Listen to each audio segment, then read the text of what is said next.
السلام علیکم۔ 8 قسم کے لوگ اپنی ذلت کے لیے تیار ہو جائے۔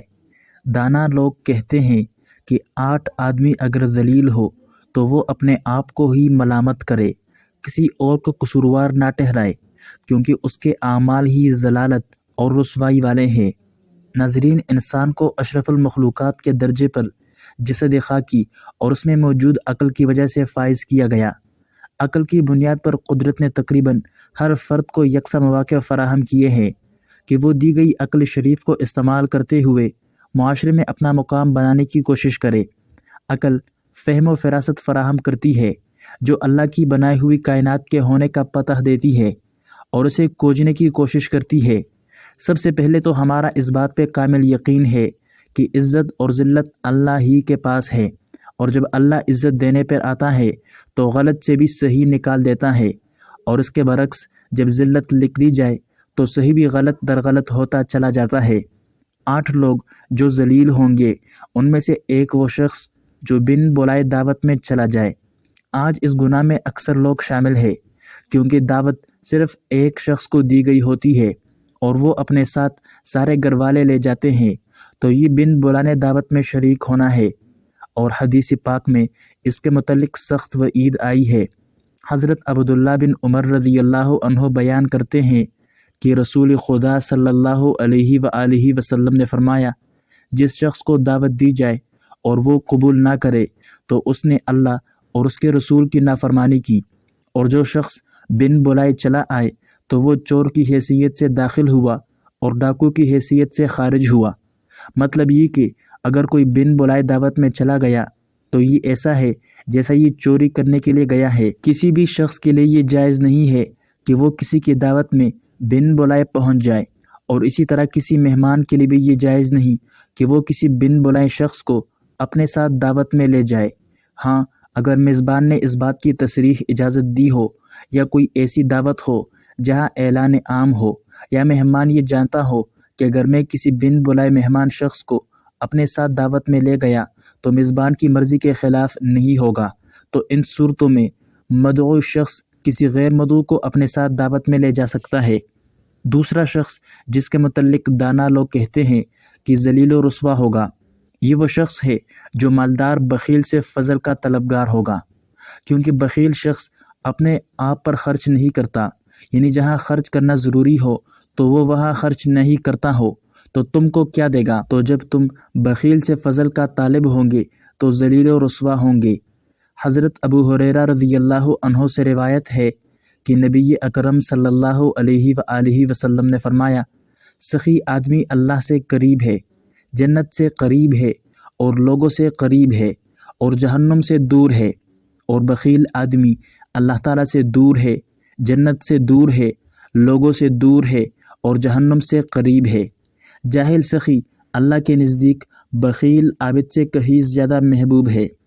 تیسرا وہ شخص جو ذلیل و رسوا ہوگا، یہ وہ شخص ہے جو 2 آدمیوں کے باتوں میں دخل دے، یعنی 2 لوگ آپس میں بات کر رہے ہوں اور درمیان میں اپنی بات کرے تو ایسا شخص ذلیل و رسوا ہوگا، یا اس سے یہ مطلب بھی لیا جا سکتا ہے کہ دوسرے لوگوں کے معاملے میں دخل دینے والا ذلیل و رسوا ہوگا۔ چوتھا وہ شخص جو ایسے مجلس میں بیٹھے جو اس کے لائق نہ ہو، یعنی یہ شخص تقویدار ہے اور یہ آ کر فاسقوں کی مجلس میں بیٹھ جائے، یا یہ ایک عالم ہے اور جاہلوں کی مجلس میں آ کر بیٹھ جائے تو ذلت کا سامنا کرنا پڑے گا۔ اس کا ایک مطلب یہ بھی لیا گیا ہے کہ یہ اس مجلس میں بیٹھے جو مالدار اور متکبر لوگوں کا ہو تو تمہیں رسوائی کا سامنا کرنا پڑے گا۔ پانچواں وہ شخص جو مہمان بن کر میزبان پر حکم چلائے۔ چھٹا وہ شخص جو اپنے والدین اور اساتذہ کی اہانت کرے۔ والدین اور اساتذہ یہ دونوں وہ شخصیات ہیں جو انسان کو زمین سے آسمان تک پہنچا سکتے ہیں، تو اگر کوئی ان کی عزت و توقیر نہیں کرے گا تو وہ ذلیل و رسوا ہوگا۔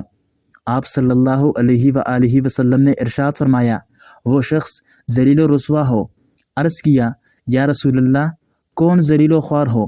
تو آپ صلی اللہ علیہ وسلم نے ارشاد فرمایا، وہ شخص جو اپنے ماں باپ میں سے کسی ایک یا دونوں کو بڑھاپے کی حالت میں پائے، پھر ان کی خدمت کے ذریعے جنت میں داخل نہ ہو۔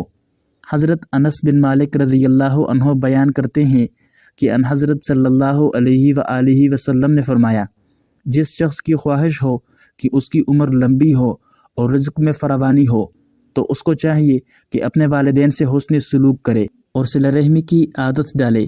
انسان کی پیدائش کا مقصد ہی یہ ہے کہ اللہ کو راضی کرے۔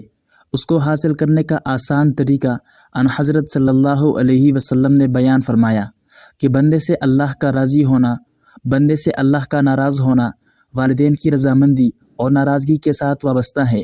ساتواں وہ شخص جو ذلیل و رسوا ہوگا، یہ وہ شخص ہے جو اپنی بیوی پر حکومت کرے۔ یہ سچ ہے کہ آدمی کو عورت پر ایک درجہ فضیلت حاصل ہے، لیکن اس کا مطلب یہ بھی نہیں کہ وہ اپنی بیوی پر حکومت کرے، اس کے ساتھ نوکروں کا معاملہ کرے۔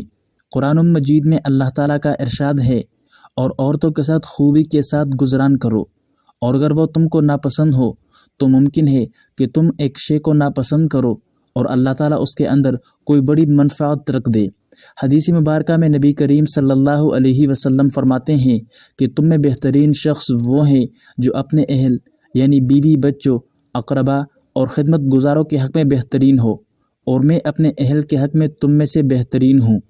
حضرت ابو ہریرہ رضی اللہ عنہ سے روایت ہے کہ حضور نبی کریم صلی اللہ علیہ وسلم نے فرمایا، جو اللہ تعالیٰ اور روز قیامت پر ایمان رکھتا ہے وہ اپنے ہمسائے کو تکلیف نہ دے، اور عورتوں کے ساتھ نیکی کرنے کے بارے میں میری وصیت قبول کر لو، کیونکہ وہ بائیں پسلی سے پیدا کی گئی ہے اور سب سے اوپر والی پسلی سب سے زیادہ ٹیڑھی ہوتی ہے۔